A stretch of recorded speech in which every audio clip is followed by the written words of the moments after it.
Todos.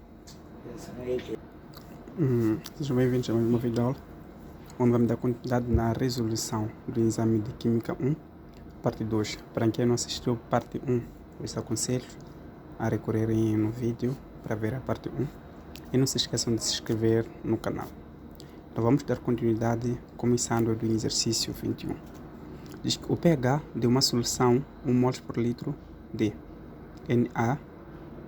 Na4Cl a uma certa temperatura de 25 graus Celsius é. Então, quero o valor desse pH. Só que o que acontece nessa dissociação, isto aqui, o NH4 deriva-se de uma base. Então, se se deriva de uma base, significa que antes de calcular o pH, se vocês forem ver, aqui a constante de basidade é Kb. Então, se deriva de uma base, significa o quê? Que temos o NH4 cloro, em que isto aqui temos o NH4 mais o cloro menos. Só que o que acontece neste ponto é que o cloro é inerte, então o que deriva de uma base é o NH4. Então nós podemos dissociar o NH4 numa solução aquosa ou com água, para nós podemos ter o NH4OH mais H3O, que é um hidrônio. Então, com este hidrônio é o que vai nos permitir para a gente determinar o valor do pH. Só que é dado o valor da concentração de NaCl. Então, uma vez que temos o início, depois teremos a parte da reação e teremos o equilíbrio. Significa que essa quantidade de 1 mols por litro, teremos aqui o valor da concentração no início, não deixamos água. Então, no início aqui é 0, 0. Só que durante a reação, esta parte aqui do NH4 está a ser consumido por estar na parte dos reagentes. Então aqui temos menos X, os produtos já formados, temos mais X, mais X. Não, no equilíbrio teremos aqui 1 menos o X, aqui teremos 0 mais X, ficamos com X, aqui também ficamos com X. Uma vez que é o Kb, significa que o Kb será igual à concentração dos produtos, aqui teremos x vezes x sobre 1 menos o x. Então aqui o Kb será igual a x ao quadrado sobre 1 menos o x. Só que o que acontece aqui? Aqui no denominador nós temos uma expressão de 1 menos o x. Então, essa expressão aqui nós podemos aproximar sempre para o quê? Para 1. Por quê? Porque este valor de x é um valor muito infinitesimal, ou seja, inferior a 1. Então, fazendo a diferença disso aqui, não teremos uma maior margem do que de euro. Então, ficamos com Kb será igual a x ao quadrado sobre o 1. Então, uma vez que é 1, significa que o x ao quadrado será igual a Kb. O valor de Kb é dado, que é 1,8 vezes 10 elevado a menos 5. Então, logo, x será igual a raiz quadrada de 1,8 vezes 10 elevado a menos 5. Isto aqui, essa raiz será igual a 2,36 vezes 10 elevado a menos 5. Então, tendo este valor aqui, que é o valor de x, então significa que o nosso íon hidrônio, o pH será igual a menos logaritmo da concentração do que? De x, que é o nosso íon hidrônio. Então, o pH será igual a menos logaritmo de 2,36 vezes 10 elevado a menos 5. Então, o pH será igual. A versão que vocês forem ver aqui, é que já dão uma dica que é o valor aproximado de 2,36, que é 0,37. Então, logo aqui, calculando o logaritmo dessa expressão, teremos 4,63. Então, aqui peço para vocês verificarem na parte da raiz, a parte do menos 5, uma vez que não fiz isso aqui com máquina, mas acredito que a dar certo e o pH será igual a 4,63. Então, aqui ficamos com a alternativa B. Para o 22, diz uma solução de CuSO4, sulfato de cobre de cor azul, são adicionados fragmentos de ferro metálico. Depois de algum tempo, a solução perde sua cor azulada e nota-se que os fragmentos de ferro são recobertos de cobre metálico. A respeito desse facto, pode-se afirmar que, então, nós temos aqui o sulfato de cobre. Então, para não ter que mudar nesse sentido, significa que o ferro sofre uma oxidação, portanto, é um agente oxidante. Então, oxidação é um agente oxidante. Então, aqui teremos a alternativa A.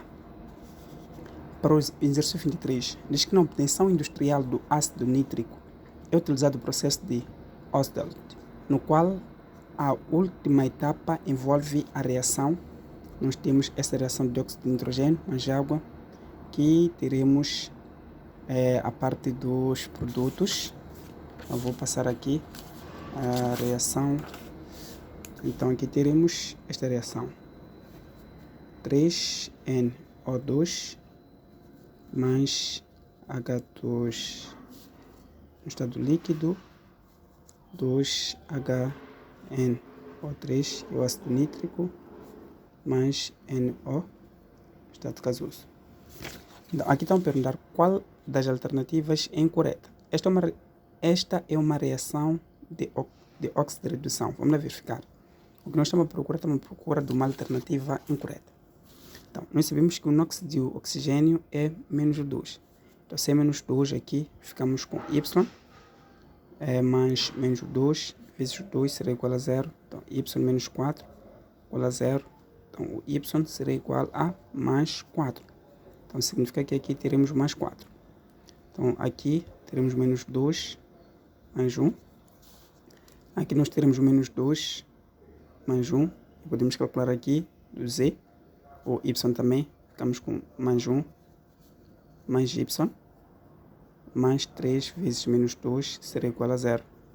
Então, aqui ficamos com 1 mais Y. Menos 6 será igual a 0. Y menos 5 será igual a 0, então Y será igual a mais 5. Significa que aqui teremos o mais 5. Temos o menos 2 mais o 2. Então, o que acontece? De 4 positivo até o mais 5, houve uma oxidação do número do que é de NOx, então de nitrogênio. Então, aqui sofreu uma oxidação e ao mesmo tempo de mais 4 para mais 2 sofreu uma redução. Então, esta reação, essa alternativa A está correta, ou seja, é uma reação de óxido de redução. Nesta reação, a água é agente oxidante. A água não pode ser um agente oxidante. Por quê? Porque o número de NOx da água mantém, ou seja, nunca determinamos o número de NOx da água. Então, significa que a alternativa incorreta é a alternativa B. Para o exercício 24, diz que os números de oxidação do boro, iodo e enxofre são espécies químicas de. Então aqui tem que saber calcular o número de NOx, mas não que seja difícil, é muito fácil mesmo. Então observa que aqui já tem sinal negativo, significa que a valência existe uma valência menos 1 em relação do oxigênio. É muito importante tomar isso. Então aqui o NOx de hidrogênio é mais 1, o do oxigênio é menos 2. Então vamos determinar o do boro. Então para tal, ficamos aqui com mais 1, vezes o 2, mais Y, mais 3 vezes menos 2. Então, uma vez que aqui no oxigênio já temos o menos da valência, significa que teremos aqui igual a menos 1. Se não tivéssemos nada aqui, vamos colocar 0, conforme nós fizemos aqui. Nesse exercício aqui, uma vez que não tinha nada no oxigênio, por exemplo, aqui é igual ao que é a 0. Então aqui fico com mais 2 mais Y menos 6 será igual a menos 1. Y menos 4 será igual a menos 1. Porque é 2 menos 6 que dá menos 4. Negativo passa para cá, fica positivo. Então fico com menos 1 mais 4. Então Y será igual a mais 3. Então já temos o NOx do que de boro. Agora o de iodo temos aí IO4 menos. Então aqui vamos chamar isso aqui de Z. Aqui menos 2 que é o NOx do oxigênio. Então Z mais 4 vezes o menos 2 será igual a menos 1. Então Z menos o 8 será igual a menos 1. Então Z será igual a menos 1 mais 8. E o Z será igual a mais 7. Então significa que o NOx de iodo é o mais 7. Então teremos aqui o HSO4 menos. Então aqui teremos o NOx de hidrogênio mais 1 e do oxigênio menos o 2. Os NOx você tem que pelo menos saber é do hidrogênio, oxigênio, cloro, cobre, às vezes também o zinco, podes conhecer isso aí mentalmente, porque costuma não dar, né? Então aqui podemos chamar isto aqui de C. Então aqui fico com mais 1, mais C, mais 4 vezes menos 2 será igual a menos 1. Então aqui fico com 1 mais C menos 8 será igual a menos 1. Então C menos 7 será igual a menos 1. Então C será igual a menos 1 mais 7. Então C será igual a mais 6. Então aqui os NOx que nós temos aqui, temos mais 3, mais 7 e mais 6. Então esse aqui significa de que é o NOx do bromo, do iodo e do enxofre. Observando isto aqui, bate com a alternativa C. Passamos para o exercício 25. A vida de uma pilha com as duas semi-reações, temos o zinco e o cobre, pode ser aumentados usando. Então, para tal, aqui existem duas soluções. Podemos aumentar o elétrico maior do que o do zinco. Ou seja, uma vez que o zinco é a parte onde sofre oxidação, eu vos aconselho vocês também assistir a aula sobre pilha Daniel, que eu explico melhor. Uma vez que o zinco é uma parte que sofre oxidação, e de modo que a quantidade dos eletrões vão se aumentando na parte do cobre, significa que teremos que aumentar a quantidade de elétrodos maior na parte do que é do zinco, de modo que nós aumentamos a vida útil da pilha. Mas também a solução de sulfato de cobre, do sulfato de cobre 2 pode ser diluído. Então, uma solução de sulfato de cobre mais diluída não. Mas se tivessem dito aqui uma solução de cobre diluída, ia ser a alternativa correta. Mas uma vez disseram que mais diluída significa que não está correta, a alternativa mais correta é a alternativa A. Para o exercício 26, desconsidera a seguinte equação que representa uma equação de oxirredução. As substâncias oxidantes e a redutiva, respectivamente, são. Para nós conseguirmos verificar isso, teremos que determinar o número de NOx para ver o que está acontecendo com a reação. Se a reação sofre uma oxidação ou redução. 2, 2, flúor, 4HF, mais o 2. Então, para nós conseguirmos verificar isso aí, veja que o flúor aqui no estado livre é 0. Então, aqui tenho menos 2 do oxigênio. Se eu tenho menos 2 aqui vou ter mais 1. E aqui vou ter mais 1. Logo aqui será menos 1. No estado livre o oxigênio também é 0. O que acontece? Temos aqui o oxigênio que é de menos 2 para 0. O que acontece é que de menos 2 para 0 significa que reduziu, ou seja, sofreu o aumento. E se sofre o aumento de menos 2 para 0 porque aumentou, significa que aqui sofreu uma oxidação neste ponto. Então, de 0 para menos 1, temos que vale a pena ter 0 valores do que ter menos 1.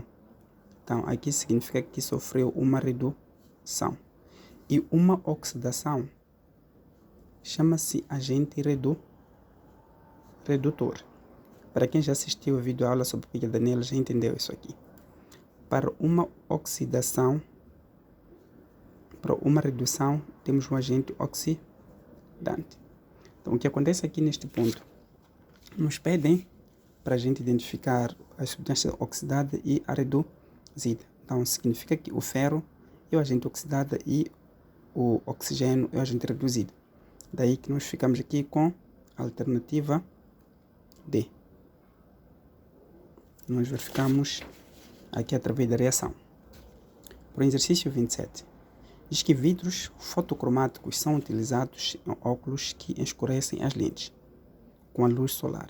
Estes vidros contêm nitrato de prata e nitrato de cobre 1, que reagem conforme a nossa equação. Então temos o prata e o cobre. A reação direta ocorre em presença da luz e a reação inversa sem a presença da luz. Então, em relação a esta reação, é correto afirmar que com a luz a prata se oxida. Vamos lá verificar uma coisa através da reação, para nós conseguirmos tirar as nossas conclusões. Nós temos aqui a G+. Quanto isso aí, peço que se inscreva no canal, compartilhe o vídeo, ajude os outros e faça o canal crescer. Uma mão lava a outra. Então, temos de mais 1 para 0, significa o quê? Que aqui o número de NOx sofreu uma redução. Se sofreu uma redução, isto aqui é um agente oxidante. Mas de mais 1 para 2, se nós formos a ver aqui, sofreu uma oxidação. Numa reação direta, sofre uma oxidação. Então, se sofre uma oxidação porque saiu de mais 1 para mais 2, significa que o número ou seja, a quantidade de valência aumentou. Então, logo aqui é o agente redutor. Então, aqui, analisando esses pontos, diz que com a luz a prata se oxida. Vamos lá verificar. Será que a prata sofreu uma oxidação? Não. Sofreu uma redução. Então, logo essa alternativa não está correta. Com a luz, o cobre se reduz. Ok. O cobre, com a luz, com uma reação direta, sofreu uma oxidação e não redução. Logo, também essa alternativa está errada. Com a luz, a prata é agente oxidante. Com a luz, estão a dizer que a prata é o agente oxidante. Vamos lá ver. Com a luz, porque é uma reação direta. Prata sofreu uma redução, logo é um agente oxidante. Então, logo, aqui a alternativa correta é a alternativa C. Por exercício 28, diz que a ilustração a seguinte mostra o eletrólise de uma solução aquosa de cloreto de cobre. Então, sobre o sistema correto afirmar, nós temos esse sistema do elétrodo e diz que essas duas partes são inertes. Então, os íons de cobre movimentam-se em direção ao ánodo polo negativo, no qual sofre redução. Será verdade ou falsa? Então, esta alternativa aqui, então dizer que os íons de cobre movem-se em direção ao ánodo. Essa reação está errada. Por quê? Porque uma vez que essa pilha é uma pilha eletrônica e seu polo é negativo, então se o polo é negativo, significa que seria que ao invés de ser ánodo, teria que ser o que? O cátodo. Então, sendo assim, os cationes do íon, esse íon 2+, eles são atraídos e graças à lógica das cargas opostas. Então, serão atraídos pelo esse polo. Então, logo essa alternativa não está correta. B. A semi-reação que ocorre no cátodo é. Então, toda a quantidade dos eletrões que sempre aparecem na parte dos reagentes é o cátodo, mas quando aparecem nos produtos é o ánodo. Novamente, vou vos aconselhar vocês a assistirem a videoaula sobre pilha Daniel para vocês entenderem qual a diferença entre redução, oxidação, redutor e de onde é que vem esse tipo de reações aqui através da pilha do Daniel. Então, aqui essa alternativa é a alternativa correta. O C, então dizer que a produção do gás cloro ocorre no cátodo polo positivo da célula. Claramente aqui está errado, porque os íons cloro são negativos. Ou seja, esses íons da parte do cloro são negativos. Logo são atraídos pelos ánodos. O D também não está correto, então dizer que a semi-reação que ocorre no ánodo, esta reação não está correto. Por quê? Como o ánodo é positivo, tende a receber eletrões dos anions. Então não pode acontecer isto. Então logo aqui ficamos com a alternativa B. Passamos para o exercício 29. Enquanto isso, novamente, se inscreva no canal e partilhe o vídeo com outros colegas. Na eletrólise, a quantidade de eletricidade necessária para libertar um equivalente gramas de uma substância é de, não é para você colocar a constante de Faraday. Sempre quando dizem que um equivalente grama, significa que corresponde a um Faraday, que é a alternativa B. Para o exercício 30, uma corrente de 0,965 amperes flui durante 10 minutos através de uma solução de sulfato de cobre. A massa em grama de cobre depositada no cátodo é de apenas a massa da parte do cobre. Então aqui, tirando dados, temos a intensidade que corresponde a 0,965 amperes. E a variação do tempo dado, que corresponde a 10 minutos. Então, se é 10 minutos, significa que 1 minuto equivale a 60 segundos. Então, 60 segundos por 1 minuto. Simplificamos isto, significa que a variação do tempo corresponde a 600 segundos. É uma solução de sulfato de cobre. Então, querem o valor do quê? Da massa do cobre, sendo que a massa molar do cobre dado é de 63,5 gramas por mol.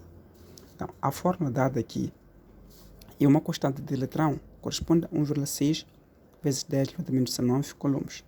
Então, a fórmula para nós conseguirmos determinar a massa do cobre é esta. A massa do cobre será igual à intensidade vezes a variação do tempo vezes a massa molar sobre a quantidade de eletrões. Então, a massa do cobre será igual, nosso valor de intensidade é de 0,965 vezes 600 vezes 63,5 dividido por 1,6 vezes 10 elevado a menos 19. Então, essa massa de cobre, ao determinar, dá 0,380 gramas. Então, logo aqui ficamos com a alternativa D. Para o exercício 31, composto de forma CH2, dupla ligação CH e uma ligação CH2OH pode ser formado por. Logo observar isso aqui, o grupo OH ou o grupo O, significa que estamos a trabalhar com álcool. Então, se estamos a trabalhar com álcool, já sabemos que isso aqui é um álcool. Então, quantos carbonos nós temos que conseguir ver? São 1, 2, 3. Então, são 3 carbonos, já sabemos que é um próprio. E uma vez que é dupla ligação, trata-se do alcinos, a terminação é ílico. Então, logo aqui nós temos um álcool propílico. Então, se nós temos álcool propílico, ficamos com a alternativa A. Para o 32, diz que no composto H2N, CH2, CH2, COH, as funções presentes são. Esta função aqui, que nós estamos a conseguir ver, pertence ao ácido carboxílico. Então, esta função pertence ao ácido carboxílico e esta função de H2N pertence a uma amida primária. Então, se nós temos uma amida primária e temos o ácido carboxílico, significa que temos o quê? Uma amina e um ácido. Então, se temos uma amina e um ácido, ficamos com a alternativa D. 33. A substância de forma C8H8, H16 representa um... Ok. Queremos saber se essa função representa um alcano, alceno, alcino, cadeia aberta ou fechada, entre outros. Então, para nós conseguirmos analisar carbono 8 e hidrogênio 16, nós sabemos que a forma geral de um alcano é CnH2n mais 2, sendo que o N representa a quantidade de carbonos. Então, se este N representa a quantidade de carbonos, aqui teremos 8, 2 vezes 8 dá 16, 16 mais 2 dá 18. Então, logo, isto aqui não pode ser um alcano. Então, se nós formos a ver um alceno, temos CnH2n. Então, onde nós teremos aqui o C8H2 vezes o 8. Então, 16, 8. Então, logo, esta cadeia já sabemos que é um alcano. E se nós sabemos que já é um alcano, significa que é um alceno, é um alceno, porque alcano este aqui é um alceno. Então, já sabemos que pelo menos é um alceno. E se for a fórmula do alceno, seria CnH2n menos o 2. Significa o quê? Teremos C8H2 vezes 8 dá 16, 16 menos 8 dá 14. Então, teremos C8H14, que seria um alceno. Logo, se isso aqui é um alcano e é uma cadeia aberta, significa que ficamos com... Desculpa, se o alceno é uma cadeia aberta, significa que temos o alceno de uma cadeia aberta. Não, cadeias aromáticas, os compostos aromáticos não podiam ser, porque esses compostos são compostos de cadeias fechadas com 3 duplas ligações em cada parte desses 3 elementos. Então, 34. Alguns materiais poliméricos não podem ser utilizados para a produção de certos tipos de artefatos, seja por limitações das propriedades mecânicas, seja pela facilidade com que sofrem degradação, gerando subprodutos indesejáveis para aquela aplicação. Torna-se importante, então, a fiscalização para determinar a natureza do polímero utilizado na fabricação do artefacto. Um dos métodos possíveis baseia-se na decomposição do polímero para a geração dos monômeros que lhe deram origem. A decomposição controlada de um artefato gerou a diamina e o diácido. Logo, o artefato era feito de... uma reação com diamina e uma reação com diácido é uma reação caracterizada pela expulsão de uma molécula de água. E ao expulsar uma molécula de água, a formação de um grupo amida. Sendo assim, o artefato era feito de um poliamida. Mas como é que nós podemos conseguir ver isso? Então, imaginemos que nós temos um ácido hexanoidioico, em que este ácido aparece da seguinte maneira. Temos aqui este ácido, em que este ácido vai reagir com 1,6 de amino, 1,6, uma vez que aqui já dá um enunciado de amina, né? 1,6 de amino. Então, teremos aqui 1,6 de amino, 1, 2, 3, 4, 5 e 6 de amino. O que vai acontecer, nós temos este grupo aqui, em que há de existir uma interseção. Então, na interseção disso aqui significa de que existirá uma expulsão de uma molécula que é de água para a formação do grupo amida. Então, essa formação do grupo amida é chamada de nylon 66, o famoso nylon 66, vem através deste composto. Então, em que aqui nós temos este grupo, a expulsão do grupo OH aqui, e quando a expulsão do grupo OH, significa que aqui nós ficamos com NH, que esta aqui, somente se juntar esta parte corresponde a essa parte, esta parte, e teremos esta parte aqui, temos NH e a expulsão de N, água. Então, o que é formado aqui é chamado famoso nylon 6.6. Então, por exemplo, aqui é chamado poliamida. Então, para o exercício 35, diz que o etanol utilizado como combustível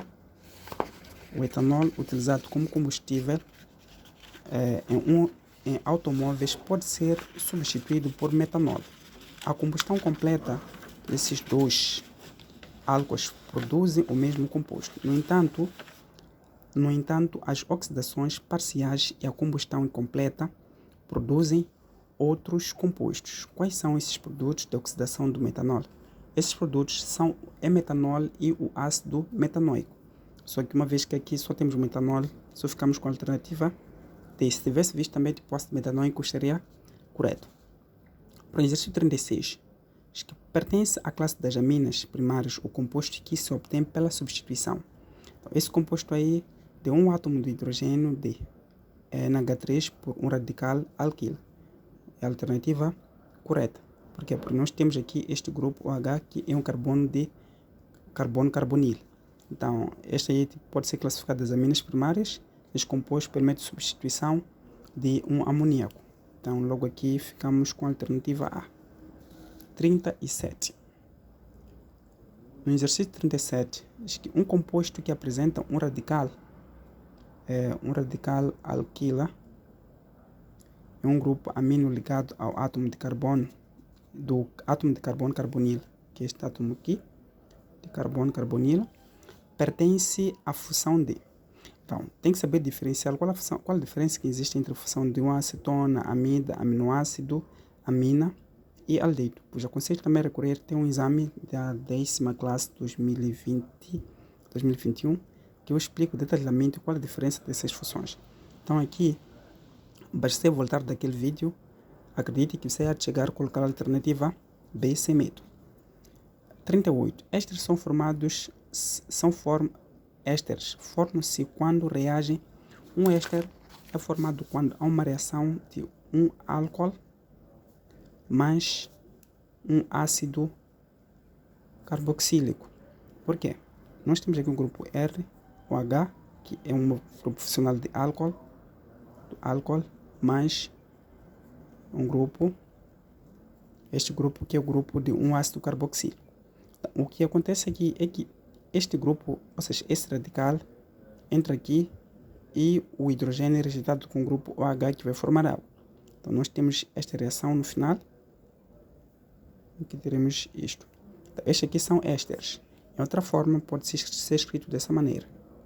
Então, quando aparece dessa maneira, também isto aqui trata-se do que é de um éster. Então, temos aqui o éster formado a partir do álcool e ácido orgânicos, esses ácidos orgânicos que são compostos do ácido carboxílico.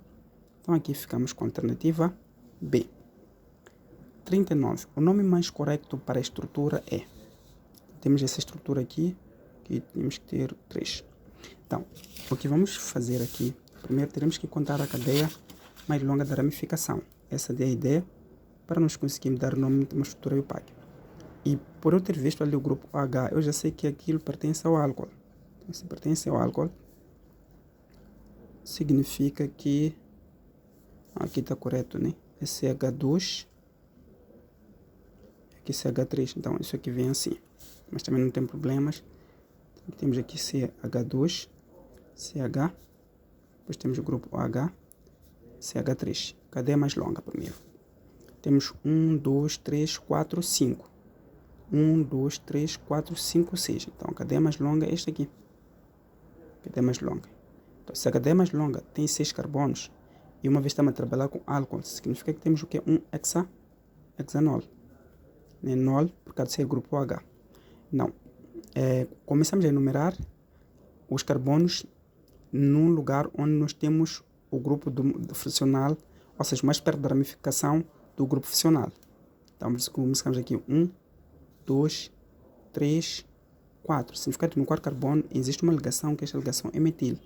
Então, teremos aqui 4 metil, só que o grupo funcional aqui está ligado no carbono 2. Então, será 2 hexanol, ou será 4 metil. Também pode ser assim. É válido 4 metil hexa 2 nol. Também não está errado de representar assim. Então logo aqui ficamos com a alternativa E de Eduardo.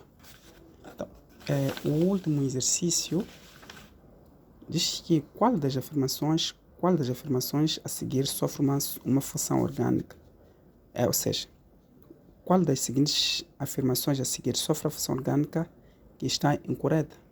Então aqui nós temos todos os hidrocarbonetos possuem apenas carbono e hidrogênio, claramente. Nem todos são hidrocarbonetos, hidrogênio e carbono. Essa opção está correta. Os haletos orgânicos são derivados de substância de um ou mais hidrogênios por átomo dos halogênios. Também concordo com essa afirmação.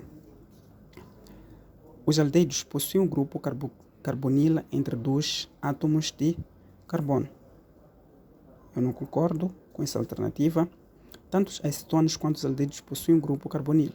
Sim, possuem. As aminas são derivadas da amina pela substituição de 1, 2 ou 3 hidrogênios por uma cadeia carbônica. Também está correto. Então, logo a alternativa incorreta será a alternativa A. Alternativa C. Espero que tenham gostado da videoaula. Não se esqueça de se inscrever no canal. Até o próximo videoaula. Muito obrigado.